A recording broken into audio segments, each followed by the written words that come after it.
আসসালামু আলাইকুম ভিউয়ার, স্বাগতম জানাচ্ছি আমার আজকের নতুন ভিডিওতে।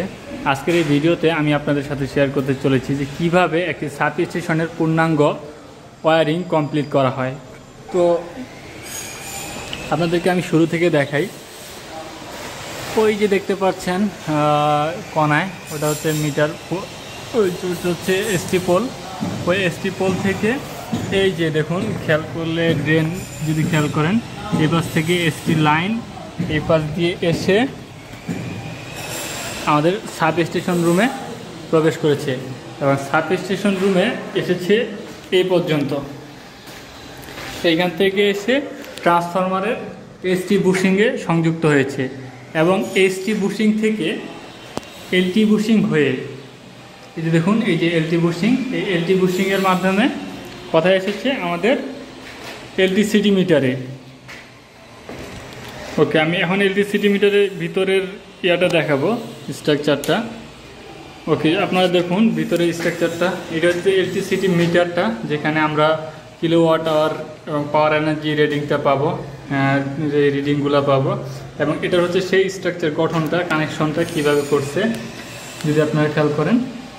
এখানে মোট 3টা সিটি আছে এবং এটা হচ্ছে একটা ফেজ 1, যেটা ফেজ 1, ফেজ 2, ফেজ 3, এরকম মোট 3টা ফেজ আছে। এবং এটা নিউট্রাল কানেকশন। এখান থেকে দেখুন, এই মিটারে এই বোর্ড থেকে 3টা ফেজের সাথে 3টা এবং নিউট্রালের, এটা হচ্ছে নিউট্রালের কানেকশন। এরকম 3টা কানেকশন দেওয়া হয়েছে এবং এটার থেকে আউটপুট হয়ে, অর্থাৎ এই মিটার থেকে আউটপুট হয়ে চলে গেছে নিচ দিয়ে আমাদের এলটি প্যানেলে। দেখুন আমাদের এলটি প্যানেলটা,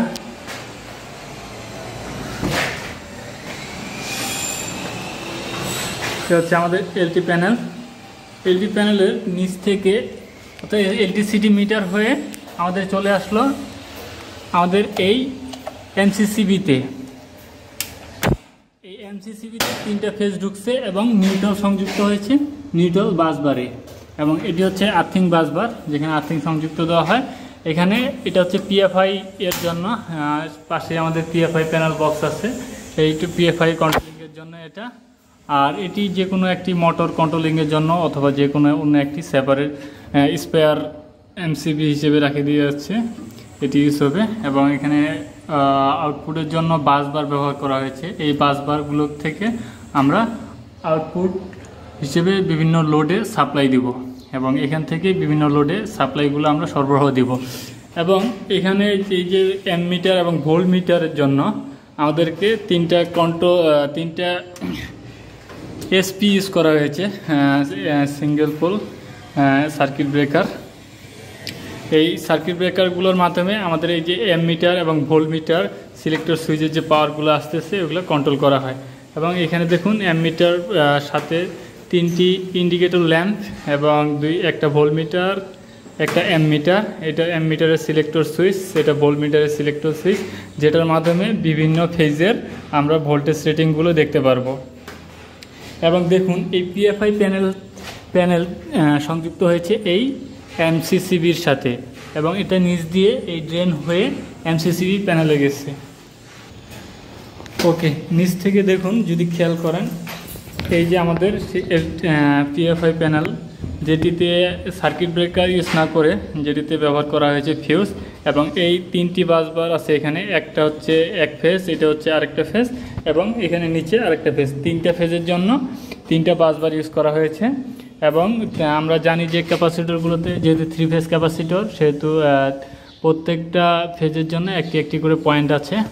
এবং ইলেকট্রিক কন্ট্যাক্ট করে, মানে অটোমেটিক কন্ট্রোলিংয়ের জন্য এখানে পিএফসি রিলে ব্যবহার করা হয়েছে, যেগুলোর মাধ্যমে এই ম্যাগনেটিক কন্ট্যাক্টগুলো অ্যাক্টিভ এবং ডিঅ্যাক্টিভ করে থাকে।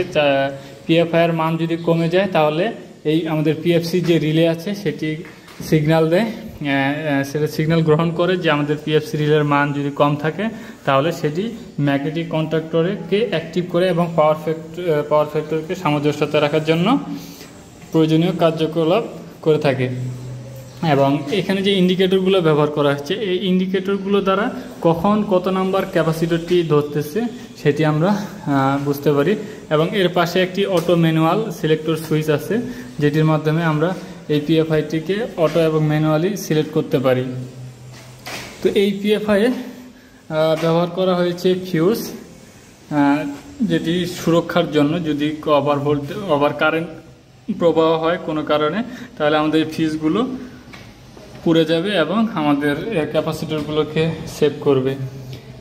তো এটি একটি সাব স্টেশনের বিভিন্ন অংশ যা আপনারা দেখলেন শুরু থেকেই।